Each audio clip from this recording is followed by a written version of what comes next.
लगातार बीजेपी पूरी ताकत कैंपेन में झोंक रही है। आपको क्या लगता है कि एक तरफ पीएम, होम मिनिस्टर्स, स्टेट के चीफ मिनिस्टर्स, बीजेपी के कैबिनेट मिनिस्टर्स, इतने हैवी वेट्स नेताओं के सामने कल्पना सोरेन किस तरह का मुकाबला फाइट दे रही है? 2019 का विधानसभा चुनाव आपको याद होगा। मुझे लगता है कि एक एक विधानसभा क्षेत्रों में माननीय मोदी जी का दौरा हुआ था। जनता ने क्या किया, और इस बार भी हम देखेंगे 4 जून को जब परिणाम आएंगे तो चौंकाने वाले परिणाम होंगे। कहीं ये ना हो कि पूरी तरह से इनका सफाया हो जाए। झारखंड में पूरी तरह से 14 की 14 सीटें। आपके दिल के काफ़ी करीब है बसंत सोरेन। बैटल ऑफ दुमका का कमान उन्होंने एक तरह से संभाल के रखा है, लेकिन मुकाबले में परिवार की ही बड़ी बहू खड़ी है।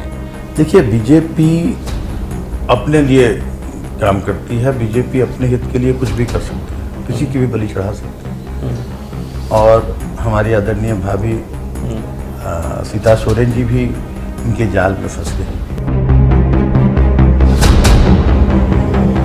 नमस्कार, मैं मनीष मेहता। आज हमारे साथ इस खास मुलाकात में मौजूद हैं एक खास मेहमान, झारखंड सरकार के मंत्री, झारखंड मुक्ति मोर्चा के थिंक टैंक और पार्टी में हेमंत सोरेन के हनुमान माने जाने वाले मिथिलेश ठाकुर। मिथिलेश जी, सबसे पहले तो आपका स्वागत है 99 न्यूज़ के इस मंच पर। धन्यवाद आपका।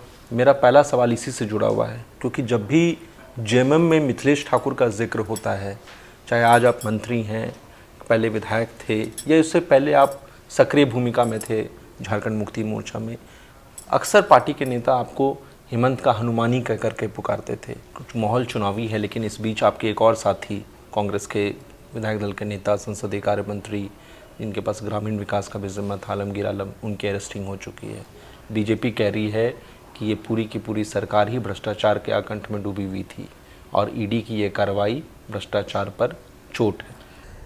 देखिए, बीजेपी क्या कहती है नहीं कहती है इस पर हम कभी ध्यान नहीं देते। बीजेपी का तो एक ही एजेंडा है कि विपक्ष को समाप्त करो, लोकतंत्र को समाप्त करो, संविधान को समाप्त करो, संविधान में बदलाव लाओ। तो बीजेपी अपने एजेंडे में सफल हो रही है, इसमें कहीं से कोई अतिशयोक्ति नहीं है। लेकिन जनता इस लोकतंत्र में जनार्दन होती है और जनता तैयार बैठी है जवाब देने के लिए। ज़्यादा दिन की तानाशाही नहीं चलेगी। और जहाँ तक आलमगीर साहब की गिरफ्तारी की बात है, तो उनके, मैं जो अभी तक हमारी जानकारी में है कि उनके पास से कहीं किसी तरह की कोई कागजात या कहीं से कोई पैसे की बरामदगी नहीं हुई है। उनके पीएस के नौकर के घर से, और इतने आनन फानन में गिरफ्तारी, ये भी एक शक पैदा करता है, क्योंकि अभी ऐन चुनाव प्रचार का वक्त है। बहुत सारे ऐसे मामले हुए जिनमें समय दे देकर गिरफ्तारियां हुई बहुत सारी, और हम तो कानून का सम्मान करते हैं। भ्रष्टाचार पर अंकुश लगे, ये हमारे एजेंडे में है। लेकिन जिस तरह से उनकी गिरफ्तारी हुई, इसमें भी मुझे राजनीतिक षड्यंत्र की बू आती है कि कम से कम जब न्यायालय वैसे मामलों में लोगों को बेल दे रहा है, अरविंद केजरीवाल जी का मामला देख लीजिए, आप एक पंजाब के पूर्व मंत्री का मामला देख लीजिए, कल ही उनको जमानत मिली है। तो आज एन वक्त इतने बड़े नेता कांग्रेस के, सीएलपी लीडर, तो गिरफ्तारी के लिए वो पूरा सहयोग भी कर रहे थे ईडी को। पहले समन पर ही आए, दूसरे दिन भी गए। तो ये सीधे सीधे कहीं ना कहीं से चुनाव को प्रभावित करने के लिए एक सुनियोजित तरीके से उन्हें गिरफ्तार किया गया है। लेकिन मैं इस पर कोई ज़्यादा टीका टिप्पणी नहीं करना चाहूँगा। इंतजार किया जा सकता था। सर, इसको आगे बढ़ाते हैं अब, क्योंकि इस बीच वार पलटवार का दौर भी काफ़ी तेज़ है। आप देख रहे हैं कि आप लोग ये कह रहे हैं कि बीजेपी, मोदी जी अगर पूरी ताकत के साथ आ गए तो आज देश में संविधान खत्म कर देंगे, आरक्षण को ख़त्म कर दिया जाएगा। पीएम ये कह रहे हैं, या बीजेपी के दूसरे नेता ये कह रहे हैं कि अगर इंडिया अलायंस आ गया पावर में तो आपका जो हक है आरक्षण का, उसे वो छीन करके मुस्लिमों को दे देंगे, क्योंकि इनका कोर एजेंडा है मुस्लिम तुष्टीकरण। देखिए, जो प्रत्यक्ष दिख रहा उसकी बात होनी चाहिए। आज कैसे लोकतंत्र पर करारा प्रहार कर रही है केंद्र की सरकार, खास करके मोदी जी। आज लोगों की जुबान पर है कि जहां भी इनकी सरकारें नहीं होती वहाँ ये इन प्रकरण जैसे भी हो, चाहे अपनी केंद्रीय एजेंसियों को लगाकर, विधायकों को खरीद फरोख्त करके, विधायकों को डरा धमका कर और अपने पाले में करके, और वहाँ की सरकार ये गिराने का काम करते हैं। बहुत सारे उदाहरण हैं, कर्नाटक है, मध्य प्रदेश है, महाराष्ट्र है, बहुत सारे ऐसे उदाहरण हैं। तो ये कहीं से भी आप बताएं कि लोकतंत्र के लिए एक अच्छा संकेत है। तो लोकतंत्र को समाप्त करना ही चाह रहे हैं, सारे दलों को समाप्त करना चाह रहे हैं। हमारे राज्य में भी कोशिश की गई, लेकिन हमारे राज्य में सिर्फ माननीय मुख्यमंत्री, पूर्व मुख्यमंत्री जी हेमंत सोरेन जी को जेल जाना पड़ा, लेकिन ये मंशा में, अपनी मंशा में सफल नहीं हुए। हमने फिर सरकार बना ली, आज भी बिलबिलाए हुए हैं। तो इनका ये इस तरह का जो आचरण इनका है, तो ये तो साफ दर्शाता है कि लोकतंत्र खतरे में है। ये लोकतंत्र में क्या, लोकतंत्र में जो व्यवस्था है कि 10-20 राजनीतिक दल होंगे, अपने विचार जनता के बीच ले जाएंगे जब भी कोई आम चुनाव होंगे, और जनता जिनसे प्रभावित होगी, जनता जिनके विचारों से सहमत होगी, जनता जिन पर भरोसा जताएगी, जनता जिन्हें बहुमत देगी, उसकी सरकार बनेगी। 5 साल उनको मौका मिलना चाहिए, न कि अपनी ताकत दिखाकर, केंद्रीय एजेंसियों का ध्वंस दिखाकर लोकतांत्रिक तरीके से चुनी गई सरकार को अपदस्थ करना, अपनी सरकार गठन करना। तो ये शुरुआत है लोकतंत्र को ख़त्म करने की।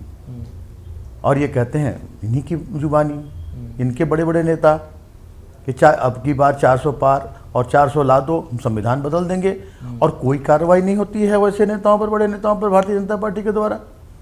तो ये तो वही कह रहे हैं। और हमने तो कहीं से नहीं कहा, हम तो आरक्षण के पक्षधर है।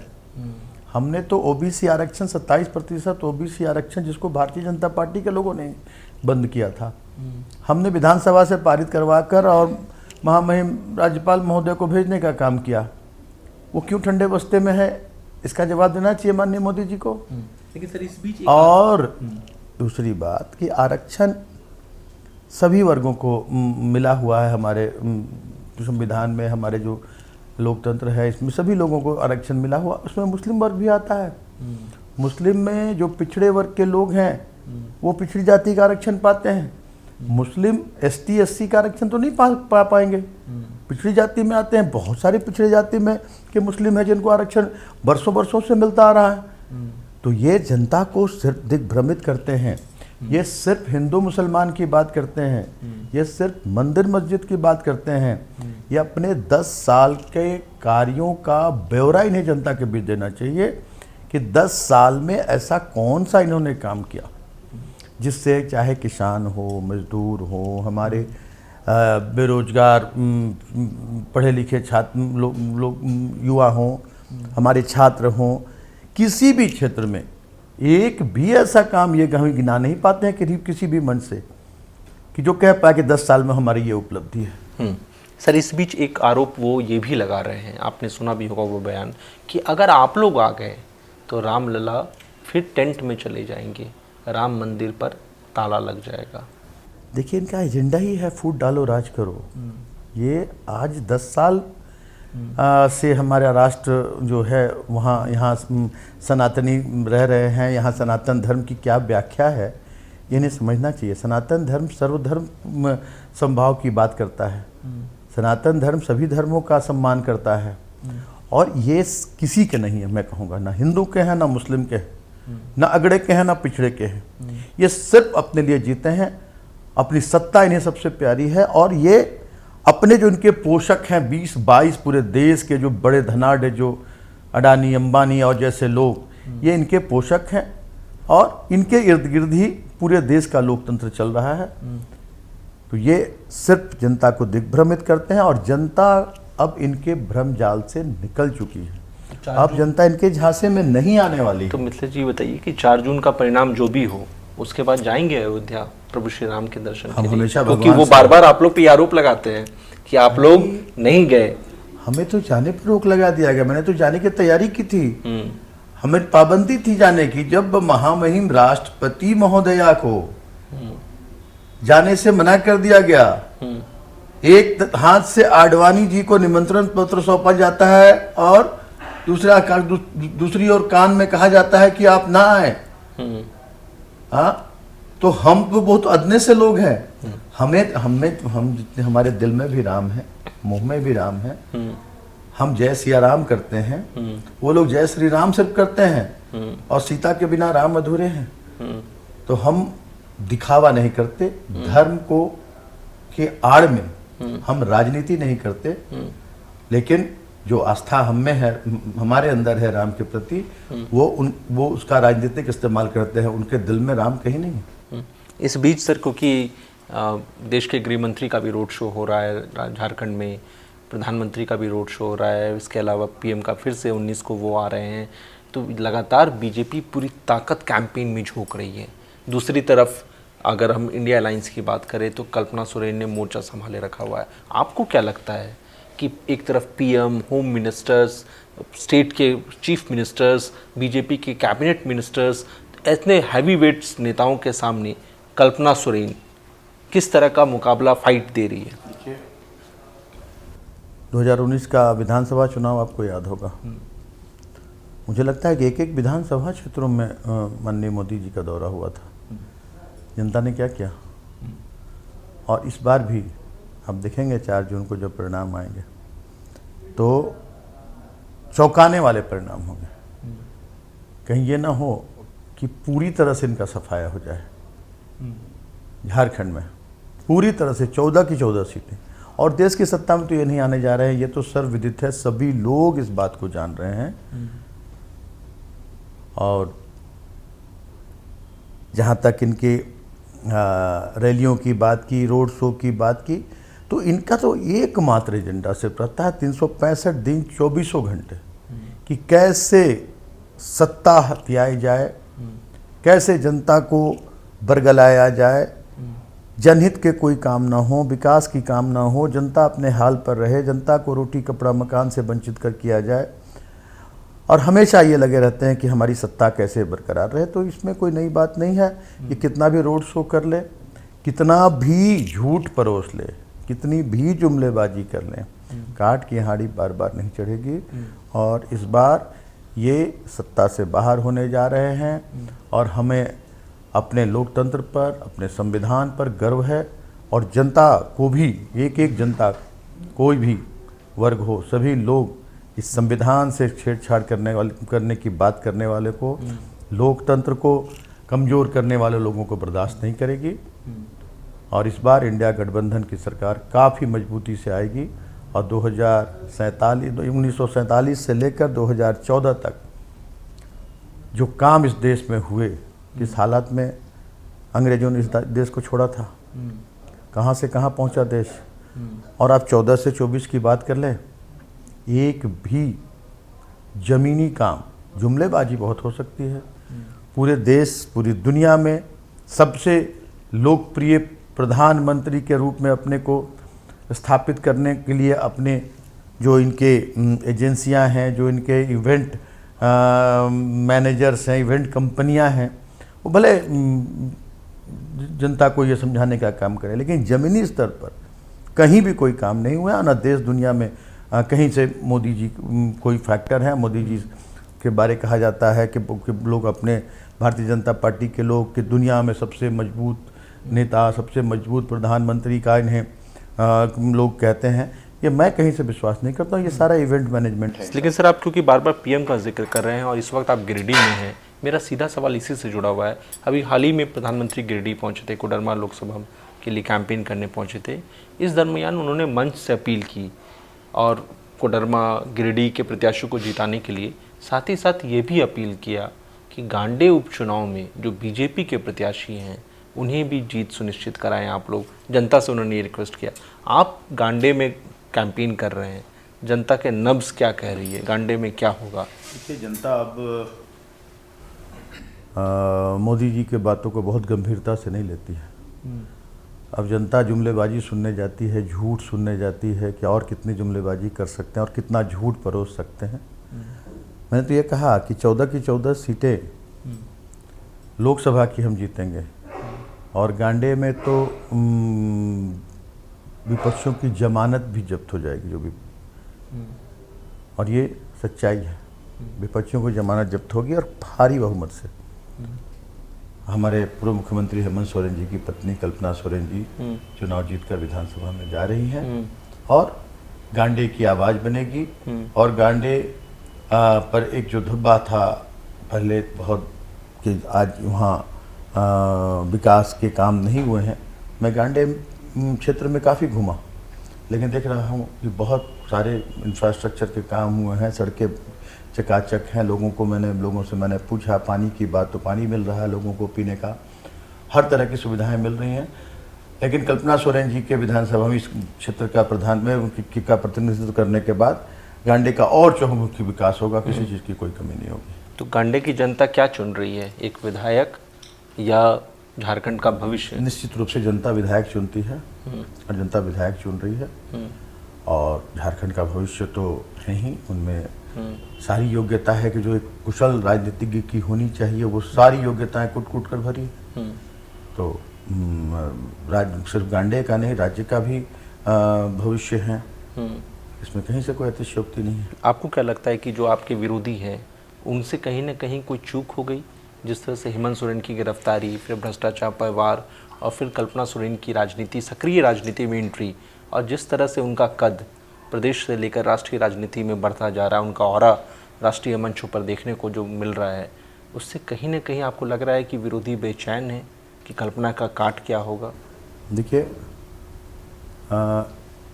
भारतीय जनता पार्टी, मोदी जी, अमित शाह की और राज्यों में जो नीति चलती थी वही नीति यहाँ भी अपनाई गई थी, वही साजिश यहाँ भी की गई थी कि एक तो पिछले दरवाजे से सत्ता हथिया लो और दूसरे कि झारखंड और झारखंडियों की आवाज़ को कुंद करो। यहाँ लोगों का जो हक अधिकार मिलना शुरू हुआ है 19 साल के बाद, रोटी, कपड़ा, मकान, किसानों को सिंचाई, अच्छी सड़कें, इन सारी चीज़ों पर रोक लगाओ और बिना बेबुनियाद आरोप के, जहाँ जिसके कोई साक्ष्य नहीं है, कोई प्रमाण नहीं है, एक ईडी की बात छोड़ दें, कोई सिविल का केस भी नहीं बनता है। उस मामले में माननीय पूर्व मुख्यमंत्री जी को जेल भेज दिया गया और इन्होंने समझा था कि हम झारखंड की आवाज़ को दबा देंगे। इनकी चाल निश्चित रूप से उल्टी पड़ी। एक शुद्ध कहेंगे गृहिणी, जिन्होंने कभी राजनीति का ABC भी शुरुआत नहीं की थी, 18 वर्षों के अपने जो अपना इनका वैवाहिक जीवन है, पूरी तरह से अपने घर परिवार को समर्पित थी। लेकिन जब ये साजिश रची गई, हेमंत जी को जेल भेजा गया, तो वो अपने परिवार से ज़्यादा पूरे झारखंड परिवार की नहीं चिंता थी। पूरे झारखंड के एक यहाँ के आदिवासी, यहाँ के दलित, यहाँ के शोषित, यहाँ के जो गरीब लोग हैं, पिछड़ी जाति के लोग हैं, अल्पसंख्यक हैं, ऊंची जाति के गरीब हैं, उनकी चिंता इन्हें ज़्यादा हुई। और ये अपना घर परिवार, अपने बीमार सास ससुर जो दिशम गुरु शिबू सोरेन जी हैं, माता रूपी सोरेन जी हैं, उनकी देखभाल कर रही थी, बच्चों को शिक्षा दीक्षा दे रही थी। इन सबको त्याग कर पहला कर्तव्य इन्होंने समझा कि झारखंड में जो अधूरे काम है, झारखंड की जनता के लिए हेमंत सोरेन जी जिस तरह से समर्पित थे, उसमें किसी तरह की कोई कमी ना हो, और राजनीति में कूद पड़ी। और आज प्रमाण देख रहे हैं कि ये बहुत चंद दिनों में आज पूरे झारखंड नहीं, पूरे देश के पटल पर छा गई हैं। तो इनकी चाल तो निश्चित रूप से उल्टी पड़ी। तो आपको तो एक एक्सीडेंटल लीडर मिल गई बैठे बैठाई, जिस पर आपको था मैं नहीं कहेंगे आप, या पॉलिटिकल क्राइसिस की उपज। परिस्थितियों ने हमें एक बड़ा मजबूत नेतृत्व दे दिया। बहुत मजबूत नेत्री हमारे बीच हैं जो झारखंड की आवाज़ निश्चित रूप से बनेगी। और ये मैं इसके लिए तो साधुवाद देना चाहूँगा भारतीय जनता पार्टी के लोगों को कि आपने एक ऐसी प्रतिभा को आपके माध्यम से मौका मिला जिससे झारखंड का निश्चित रूप से भला होगा। थैंक यू बोलेंगे उसको। निश्चित रूप से कि आपने जेल भिजवा दिया साजिश रच के, तो एक और हमें आज न कल तो हेमंत जी भी जेल से आएंगे, ये तो नहीं कि पूरे जीवन उन्हें जेल की सलाखों के पीछे रखा जाएगा। तो अब तो हेमंत जी ने जो अभियान शुरू किया था, अब उसमें तो और मजबूती आएगी। डबल कल्पना सोरेन जी जो डबल इंजन की बात वो करते हैं, अब डबल अटैक आप लोग करेंगे विरोधियों। अटैक हम नहीं करते हैं, हम जिम्मेदारी निभाते हैं और हम जनता की ज़रूरतों को पूरा करते हैं, जनता को हक अधिकार दिलाते हैं, जनता के बीच जाते हैं, उनकी समस्याएं सुनते हैं। अटैक करने के लिए छोड़ दिया है। अच्छा सर, अब आते थोड़ा सा चुनाव पे। 4 सीटों पे चुनाव हो चुके हैं, उसमें से एक आपका विधानसभा भी जो आता है पलामू में। 4-0 का जो ये रेशियो था, यानी कि 2019 के अगर हम तुलना करें तो 3-1 का ये रेशियो था। चुनाव से ठीक पहले गीता कोड़ा बीजेपी में चली गई, तो कहा जाए कि 4-0 था। अब 2024 में क्या परिणाम होगा इसका, ये बताइए। 4-0 ही होगा, निश्चित रूप से 4-0 होगा। जस्ट पिछली बार के उलट होगा, क्योंकि मैं बार बार कह रहा हूँ कि अब झूठ जुमलेबाजी से जनता ऊब चुकी है।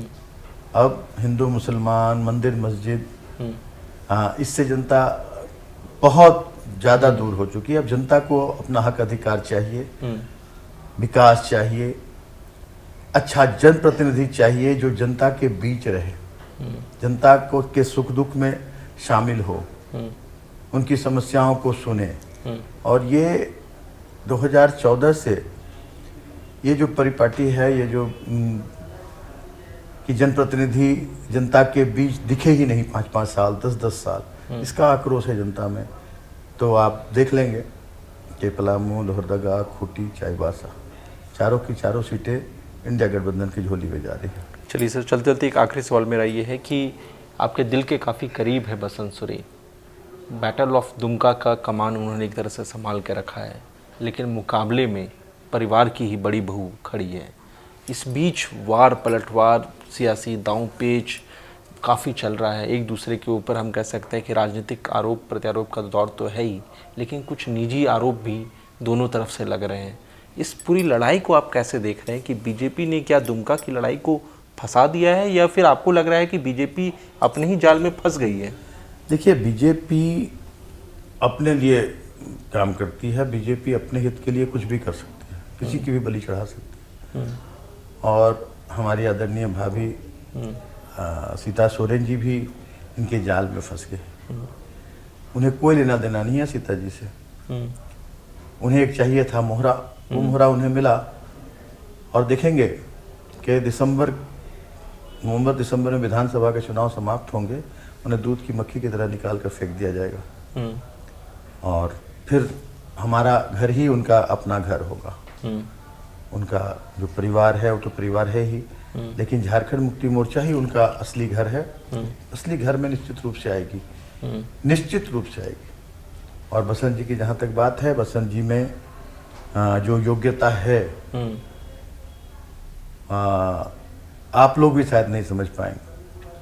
बसंत जी काफ़ी गंभीर, काफ़ी योग्य, और एक ऐसे परिवार में जहाँ बचपन से ही उन्होंने देखा समझा किस उद्देश्य से उनके पिता देशुम शिबू सोरेन जी ने आंदोलन चलाया, कैसे शोषितों वंचितों के हित की बात की। तो ये सारा कुछ उनके दिलो दिमाग में है, और एक कहे कि ईश्वरीय शक्ति में मैं कहूँगा उस पूरे परिवार में। बीजेपी के चक्रव्यूह को बसंत सोरेन आपको लगता है दुमका में तोड़ अरे पाएंगे? वो तो कहीं से भी कोई फैक्टर ही नहीं है सीता भाभी हमारी सीता सोरेन की।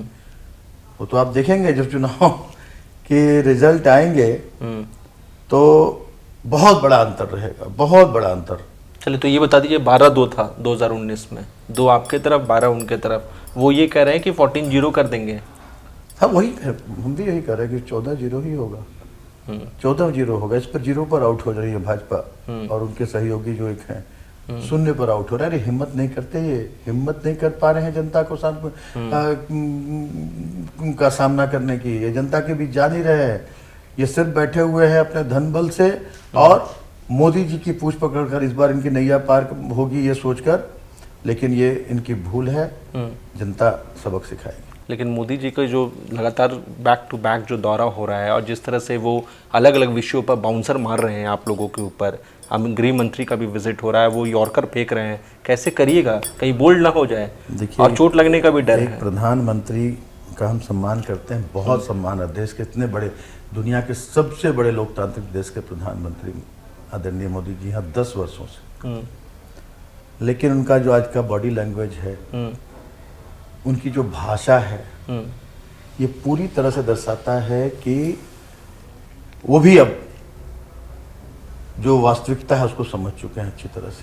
कभी मंगलसूत्र की बात करते हैं, कभी हिंदुओं की संपत्ति मुसलमानों में बांटने की बात करते हैं, मंदिर मस्जिद की बात करते हैं। मतलब इस तरह का निम्न स्तरीय बात।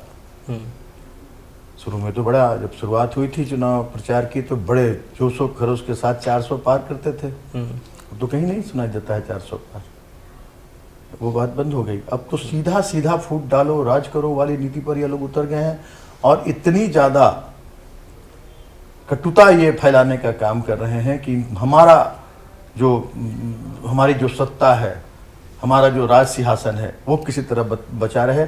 भले देश में गृह युद्ध हो जाए, देश में आपस में भाई भाई एक दूसरे के खून के प्यासे हो जाए, इससे कोई लेना देना नहीं है।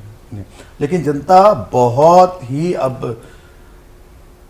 गंभीरता के साथ सभी पहलुओं को देख रही है और इनका सुपड़ा इस बार साफ होने वाला है और ये सत्ता से बेदखल होने वाला है। चलिए, आपने इतना वक्त दिया इसके लिए बहुत बहुत धन्यवाद। मिथिलेश ठाकुर दो टूक कह रहे हैं कि 2019 की तुलना में 2024 का परिणाम इस बार बिल्कुल विपरीत होंगे और आप देख लीजिएगा 4 जून के बाद कौन किसकी विदाई होगी, ये जनता ने मन बना लिया है। अपने सहयोगी चंदन, उमेश, संदीप के साथ मैं मनीष मेहता, 99 न्यूज़, गिरिडीह।